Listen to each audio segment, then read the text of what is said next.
बहुत समय पहले की बात है। एक गांव में रामदास नाम का व्यक्ति रहता था। वह मेहनती तो था, पर स्वभाव से बहुत स्वार्थी और क्रोधित। दूसरों की मदद करना तो दूर, वह हमेशा लोगों का मजाक उड़ाता और गरीबों को तुच्छ समझता। उसे लगता था कि धन और ताकत ही जीवन का असली सुख है। एक दिन अचानक उसे भयानक बुखार हुआ। कई दिनों तक इलाज के बावजूद उसकी मृत्यु हो गई। जब उसकी आत्मा शरीर से निकली तो उसे दो देवदूत मिले, एक उजले वस्त्रों में, दूसरा काले परिधान में। उजले देवदूत ने कहा, रामदास, अब तुम्हें अपने कर्मों का फल देखना होगा। पहले उसे नरक दिखाया गया। वहां चारों ओर अंधेरा था, आग की लपटें उठ रही थी और लोग पीड़ा से चिल्ला रहे थे। हर आत्मा को वही कष्ट मिल रहा था जो उसने दूसरों को जीवन में दिया था। रामदास ने देखा एक व्यक्ति जो भूखों को ताना मारता था, अब स्वयं भूख से तड़प रहा था। जो झूठ बोलता था, उसकी जुबान जल रही थी। यह दृश्य देखकर रामदास भयभीत हो गया। फिर देवदूत ने कहा, अब स्वर्ग देखो। वहां प्रकाश था, संगीत था और हर आत्मा प्रसन्न थी। सभी प्रेम, शांति और क्षमा में जी रहे थे। किसी को न दुख था न घृणा। वहां हर आत्मा ईश्वर की उपासना कर रही थी।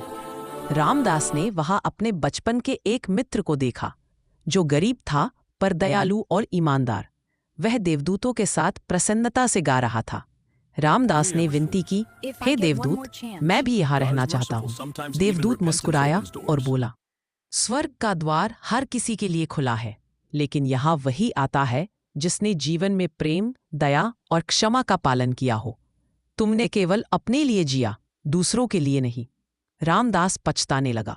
उसने कहा, अगर मुझे एक मौका और मिले तो मैं बदल जाऊंगा। देवदूत ने उत्तर दिया, ईश्वर दयालु है, कभी कभी पश्चाताप भी द्वार खोल देता है।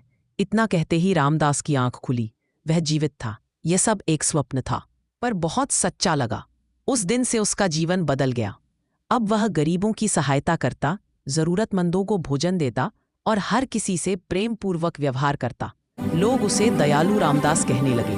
वर्षों बाद जब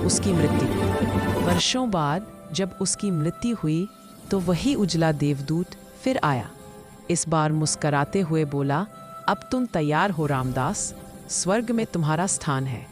और रामदास की आत्मा प्रकाश की ओर उड़ चली, उस स्वर्ग में जहाँ प्रेम, क्षमा और सच्ची शांति का निवास था।